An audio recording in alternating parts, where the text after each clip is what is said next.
पूरे देश में आज रात 12 बजे से संपूर्ण देश में संपूर्ण लॉकडाउन होने जा रहा है। तो सुना आपने प्रधानमंत्री नरेंद्र मोदी को, उन्होंने कहा है आज रात 12 बजे से पूरे देश में संपूर्ण लॉकडाउन। हालात ये हैं कि देश में कई जगह सड़कों पर बिहार के मजदूरों को भूखे प्यासे पैदल जाते हुए देखा जा सकता है। जान हथेली पे देख के जा रहे हैं, न पहनने को, न खाने को, न कुछ। कैसे मर जाऊं, क्या रहूं, क्या खाऊं, कोई सुविधा नहीं तो क्या करूं। तो हम लोग नहीं जब जाएंगे तो यहाँ मर जाएंगे भूखा प्यासा।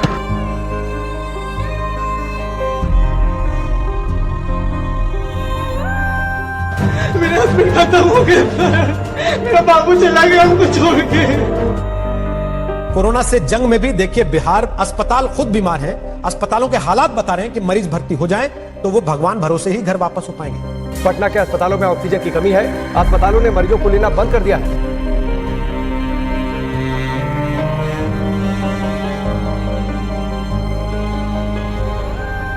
समझ लो ऐसी यादें हैं कि मरते दम तक नहीं भूल पाएंगे। कोविड विश्वव्यापी समस्या थी, संकट आया, सबको कष्ट हुआ, लॉकडाउन हुआ, त्राही त्राही मची। लेकिन पूरे देश में जो दुर्दशा बिहार के लोगों की हुई, लोगों ने बिहार के लोगों को घरों से निकाल दिया। लोगों को बस तक नहीं मिला, ट्रेन नहीं, गाड़ी नहीं, पैदल चल के बच्चों को लेकर अपनी पोटली, अपनी जीवन की पूरी कमाई, जमा पूंजी लेकर हजार हजार किलोमीटर महिलाएं, बच्चे पैदल चलकर आए। महीनों तक वो नजारा चलता रहा और हम जैसे लोग सारी शक्ति, ताकत, साधन होने के बावजूद कुछ नहीं कर सके। ऐसा लगा कि नहीं, अगर भगवान ने शक्ति बुद्धि दी है, कुछ ऐसा करना होगा जिससे कि समाज सुधरे। नेताओं को जिताते हराते रहने से कुछ नहीं होगा। मेरा मोह भंग हुआ, फिर साल भर अपने लिए रखा, सोचने के लिए, समझने के लिए कि क्या करना है, कैसे करना है। और तय करके जब 2 मई 2022 को मैं आया बिहार में, 2 अक्टूबर से गांधी आश्रम पश्चिम चंपारण से पदयात्रा शुरू करेंगे। हर गांव, हर शहर, हर गली, हर मोहल्ले, हर पंचायत में पहुंचने के लिए पूरे बिहार में एक बार जाने का प्रयास करेंगे। जन सुराज क्या है? ये समाज की मदद से एक नई राजनीतिक व्यवस्था बनाने का प्रयास है। लहरा दो, सरकशी का परचम लहरा दो, गर्दिश में फिर अपनी सरजमी का परचम लहरा दो। पूरे बिहार में 3 बरस पैदल चल के आपके गांव समाज को मत कर आपके बीच से ऐसे आदमी को चुन कर निकालेंगे जिसके पीछे अपना पूरा पैसा, शक्ति, ताकत, बुद्धि सब लगाएंगे और आपके आशीर्वाद से उसको जिता कर लाएंगे। वोट चाहे जिसको भी दो, एक बार वोट अपने बच्चों के लिए।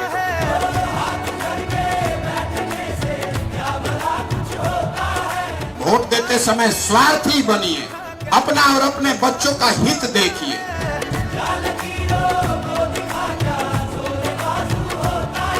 जन सुराज पदयात्रा किसी और पदयात्रा से बेहद अलग है।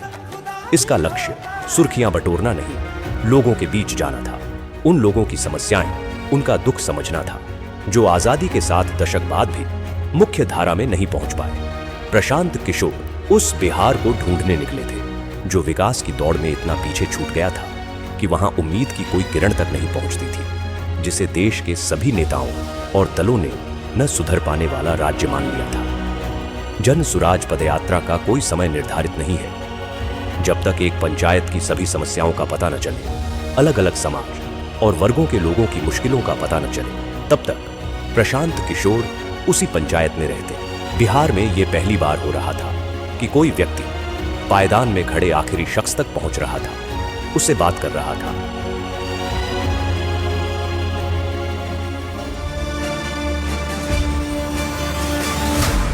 रात में पदयात्रा जहां खत्म होती, वहीं कैंप लगाया जाता। इस कैंप में प्रशांत किशोर 200 से 250 पदयात्रियों के साथ रुकते। न सोने की सही जगह थी, न पीने का साफ पानी। कैंप में सुविधाओं का अभाव था। लेकिन बिहार में बदलाव लाने के हौसले के आगे ये तकलीफें असर नहीं करती थी।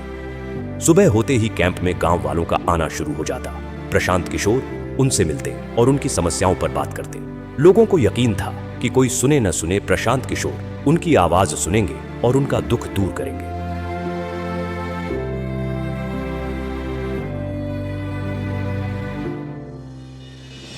पदयात्रा हर वक्त चुनौतियों से भरी हुई थी। हर पल एक इम्तिहान था। कई सड़कें ऐसी थी जहां सिर्फ पत्थर नजर आते थे। वहीं कुछ गांव ऐसे थे जहां सड़क पहुंची ही नहीं थी। कभी इतनी बारिश होती कि घुटने तक कीचड़ भर जाता, तो कभी इतनी तेज धूप होती कि 2 कदम चलना भी एक चुनौती बन जाता। लेकिन इन सब के बावजूद प्रशांत किशोर चलते रहे। तेज धूप, कड़ाके की ठंड या मूसलाधार बारिश, हालात कोई हो, प्रशांत किशोर का मनोबल नहीं तोड़ सका। हर दिन प्रशांत किशोर 20 से 25 किलोमीटर पैदल चलते, लोगों से मिलते, छोटे छोटे समूहों में लोगों से बात करते।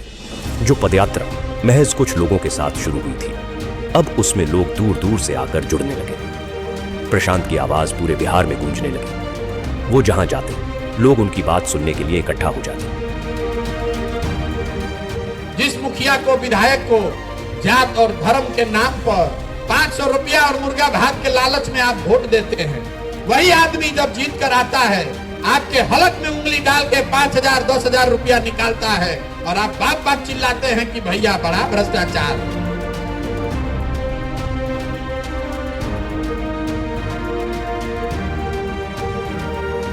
लेकिन इसी बीच कुछ ऐसा हुआ जिसने सबकी सांसें अधर में लटका दी। लगातार खराब रास्तों पर रोजाना 20 से 25 किलोमीटर चलने की वजह से प्रशांत किशोर की कुछ मांसपेशियां फट गईं। वो चलने फिरने में असमर्थ हो गए। डॉक्टर ने उन्हें कुछ हफ्ते आराम करने की सलाह दी। समस्तीपुर में जब एंट्री हो रही थी, वैशाली से हम लोग समस्तीपुर की तरफ बढ़ रहे थे, तो शाम के बाद अचानक से हमारी नज़र जब प्रशांत की सोच पे पड़ी तो उनके पैरों में बहुत तकलीफ थी। मतलब वो जूझ रहे थे उस तकलीफ से, उनसे चला नहीं जा रहा था। और चूंकि वो बहुत संकल्पित थे और जैसा कि सबको पता है वो बहुत जिद्दी आदमी है, 5-6 किलोमीटर का डिस्टेंस अभी और रह गया था। बावजूद इसके कई लोगों ने आके बताया, हम लोगों ने प्रशांत को कहा कि भाई आपसे नहीं चला जा रहा है तो आप किसी गाड़ी पे बैठ जाइए, वहाँ से हम लोग चलते हैं। लेकिन तब भी उन्होंने उसको किसी तरीके से कंप्लीट किया। शाम को जब पदयात्री आपस में बैठ के बातचीत कर रहे थे तो ये बातचीत चल रही थी, सब मायूस थे और एक बार के लिए लग रहा था कि अब शायद ये पदयात्रा कभी ना चले, जितना तकलीफ में प्रशांत किशोर उस वक्त दिखाई पड़ रहे थे। लेकिन महज कुछ दिनों के बाद ही उतने ही उत्साह के साथ उसी मोरवा ब्लॉक के लरुआ गाँव से पदयात्रा फिर से शुरू होती है। तो वहाँ महिलाएं उनको आशीर्वाद देने के लिए लगातार आए हैं। सबकी आंखों में आंसू है, इमोशनल है। जैसे ही पदयात्रा चलती है कई लोग उनको गले लगा लेते हैं, कई महिलाएं उनके सर पे हाथ रख देती हैं उनको आशीर्वाद देने के लिए। बुजुर्ग आके बात करते हैं और गांव में भी एक उत्साह का माहौल होता है कि जिस व्यक्ति को यहीं पे चोट लगी थी वहीं से उनकी शुरुआत हो गई।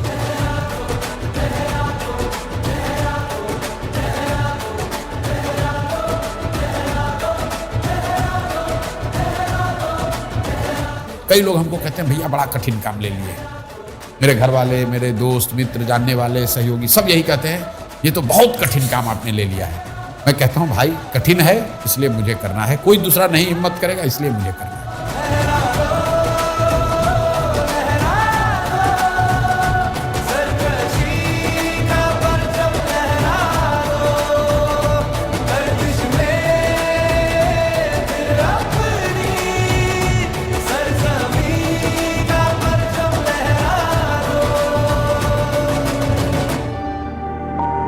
पदयात्रा के दौरान प्रशांत किशोर की पहचान एक नए बिहार से हुई। वो बिहार जो आंकड़ों से कहीं ज्यादा गरीब है। बिहार जितना आंकड़ों में गरीब दिखता है और जब आप उसको इन पर्सन फील करते हो तो दोनों में जमीन आसमान का फर्क है। क्या वो इन पर्सन और भी ज्यादा बहुत भयानक दिखता है।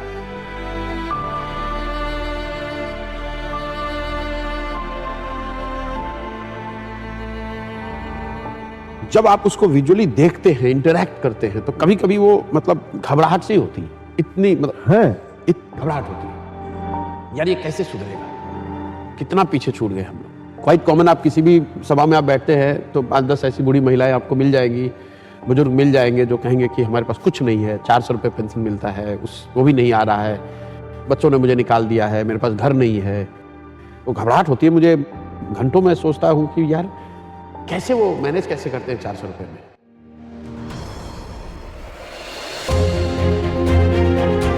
दो सालों की पदयात्रा में प्रशांत किशोर ने लोगों को जागरूक किया, उन्हें अपने वोट की सही ताकत का एहसास करवाया। उन्हें बताया कि उनका और उनके बच्चों का जीवन बदलने का तरीका है सही मुद्दे पर वोट देना। लेकिन हर जगह लोग यही कहते कि उनके पास विकल्प नहीं है। इसके अभाव में हर बार उन्हें न चाहते हुए भी उन्हीं कुछ दलों को वोट देना पड़ता है। इसी सवाल के गर्भ से निकला जन सुराज अभियान को राजनीतिक स्वरूप बनाने का विचार। जन सुराज के 1 करोड़ से ज्यादा संस्थापक सदस्यों के साथ चर्चा की गई। हर बात पर बारीकी से बात की गई और इसके बाद सबकी सहमति से तय हुआ कि इस अभियान को अब राजनीतिक दल का स्वरूप देना जरूरी है ताकि बिहार की विकल्पहीनता खत्म हो। 25 में बिहार में नई व्यवस्था बननी है। आपने हाथ में राखी बांधी है, तब आपका हाथ पकड़ रहे हैं और भरोसा रखिए आपको भी हारने नहीं देंगे। 2025 में जनता का राज बनाए। जय बिहार।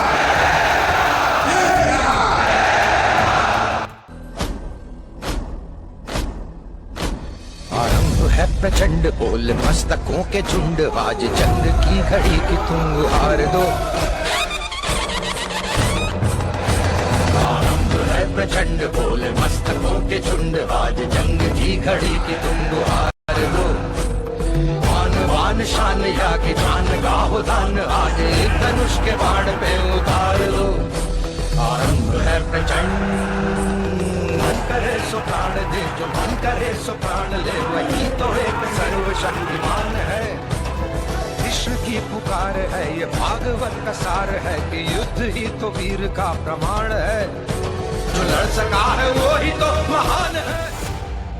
जन सुराज को आधिकारिक तौर पर जन सुराज पार्टी के तौर पर स्वीकार कर लिया गया है।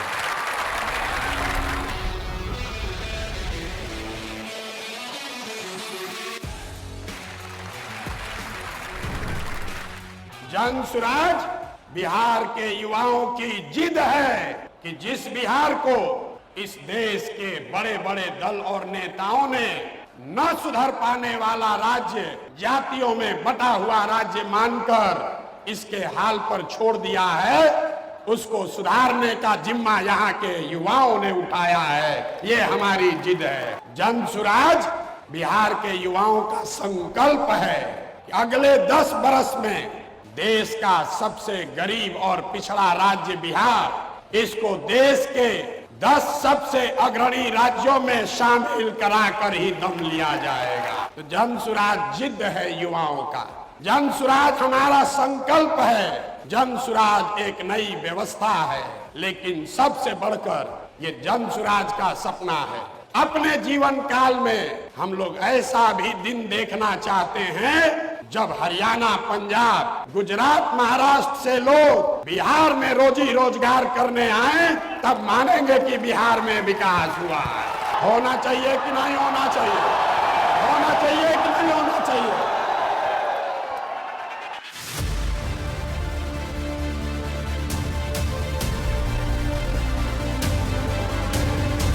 कार्यवाहक अध्यक्ष जिसको नियुक्त किया जा रहा है, जिनके नाम पर सबकी सहमति है, वो सज्जन यहाँ मधुबनी के हैं, जिनका नाम है मनोज भारती। ये इसलिए नहीं है कि ये दलित समाज के हैं, ये काबिल हैं जो दलित समाज के भी हैं। ये पहला ऐसा दल होगा जहां पर उम्मीदवारों का चयन जनता के द्वारा किया जाएगा। जन सुराज अपने संविधान में लिख रहा है राइट टू रिकॉल। अगर टिकट पाने के बाद, आपका वोट लेने के बाद भ्रष्टाचार चालू किया तो उसका चाबी आपके हाथ में है, 2.5 वर्ष में उसको वापस बुलाया जाएगा। जन सुराज पार्टी का जो आधिकारिक झंडा होगा उसमें महात्मा गांधी के साथ साथ संविधान निर्माता बाबा साहब अम्बेडकर का चित्र भी शामिल किया जा रहा है।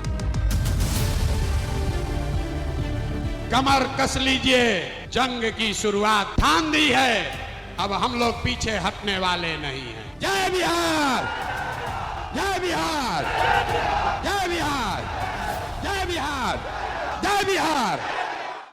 प्रशांत किशोर ने आज अपनी नई पार्टी लॉन्च की। पार्टी का नाम है जन सुराज पार्टी। इस मौके पर पटना के वेटरनरी ग्राउंड में प्रशांत किशोर ने बड़ा कार्यक्रम किया। उन्होंने कहा कि वो बिहारियों के सम्मान के लिए काम करेंगे। पार्टी के झंडे पर बापू और बाबा साहब दोनों की फोटो।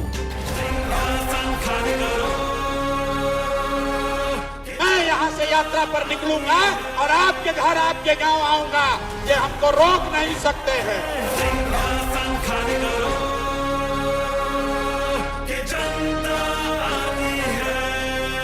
6 महीने के लिए कमर कस लो और अपने इस बेटे अपने भाई पर भरोसा रखिए। नवंबर में आपको नई सरकार बनाकर, जनता की सरकार बनाकर देंगे।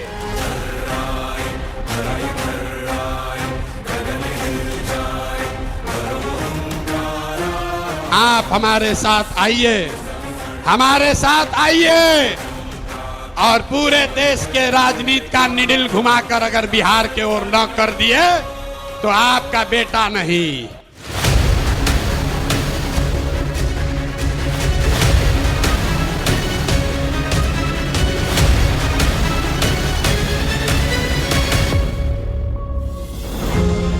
दल बनने के बाद एक बार फिर प्रशांत किशोर ने लोगों के बीच पहुंचना शुरू किया। इस यात्रा को नाम दिया गया बिहार बदलाव यात्रा। मकसद वही था, दशकों से विकास की दौड़ में पीछे छूट रहे बिहार के लोगों को बताना कि वो गरीबी और बदहाली से कैसे निकल सकते हैं। लोगों को ये एहसास दिलाना कि वो अपने वोट की ताकत से बिहार में कैसे बदलाव ला सकते हैं। यात्रा की शुरुआत जयप्रकाश नारायण के पैतृक गांव सिताब दियारा से हुई, लेकिन वहां पहुंचकर पता चला कि जेपी के घर का बिजली कनेक्शन कटा हुआ था क्योंकि बिजली बिल का भुगतान नहीं किया गया था। इस स्थिति से साफ हो गया कि 40 साल से जेपी के नाम पर राजनीति करने वालों की मानसिकता क्या है। प्रशांत किशोर ने इस स्थिति को जनता के सामने रखा। भाई बताइए, जेपी के घर में भारत रत्न आपने दे दिया, आप जेपी की महिमा मंडल कर रहे हैं, नाम पर कुर्सी पर बैठे हुए हैं और उनके घर में बिजली नहीं है, अंधेरा रहता है। इससे ज्यादा दुर्भाग्य की बात क्या हो सकती है। नतीजा यह हुआ कि जेपी के घर की बिजली बहाल हुई। इस तरह बिहार को बदलने की यात्रा की शुरुआत जेपी के घर की स्थिति बदलकर हुई। 1 साल से कटी हुई है डिस्कनेक्ट में। आज प्रशांत साहब आए हुए हैं तो बिजली चालू हो गई यहाँ पे। बिहार बदलाव यात्रा ने इस बात को साफ कर दिया कि प्रशांत किशोर ने लोगों के मन में उम्मीद भर दी है। वो जहां जाते हजारों की भीड़ उनके स्वागत में खड़ी रहती। लोग दूर दूर से प्रशांत किशोर को सुनने आ रहे थे। वोट बिहार का तो फैक्ट्री कहाँ लगना चाहिए, बिहार में कि गुजरात में? सबको बोलना है, वोट बिहार का तो फैक्ट्री कहाँ लगना चाहिए, बिहार में कि गुजरात में? बिहार में कि गुजरात में? नीतीश कुमार को रखना है कि हटाना है? रखना है कि हटाना है? रखना है कि हटाना है? हाथ उठाकर बोलिए, रखना है कि हटाना है? सभाओं में जन सुराजियों की ऐसी भीड़ उमड़ती कि लोग देखकर दंग रह जाते। सबके मन में सिर्फ एक ही उम्मीद कि प्रशांत किशोर बिहार में बदलाव लाएंगे। बिहार में बदलाव होना चाहिए कि नहीं होना चाहिए? होना चाहिए। अभी होना चाहिए कि 5 बरिस के बाद? अभी की 5 बरिस के बाद? सब लोग तैयार है? अगर सब तैयार है तो हमसे गारंटी ले लीजिए, छठ के बाद किसी का बच्चा बिहार से बाहर पढ़ने के लिए और रोजगार के लिए नहीं जाएगा।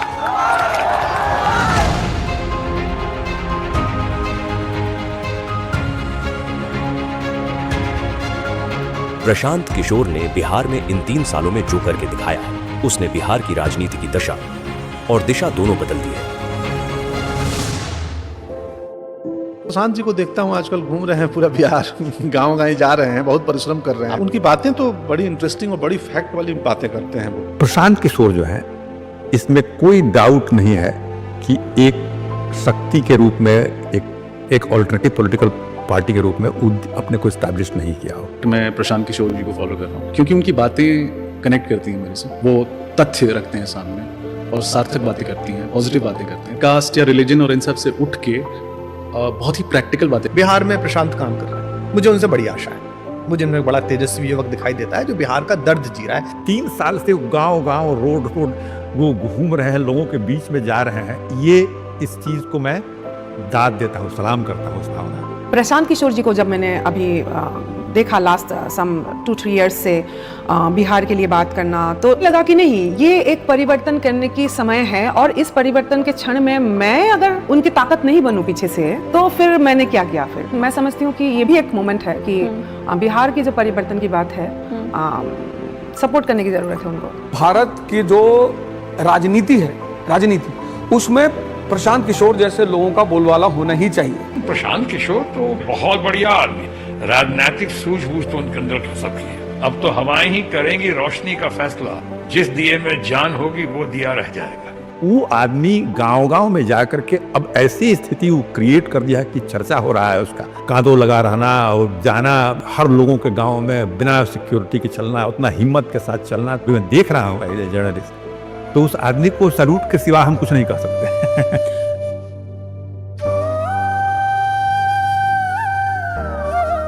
जीवन में मेरे पास जो कुछ भी है वो सब कुछ मैंने इसमें दांव पर लगाया है, अपना सब कुछ झोंका है इस पर, और ये तय करके आए हैं कि चाहे जो भी करना पड़े किए बगैर मानूंगा नहीं।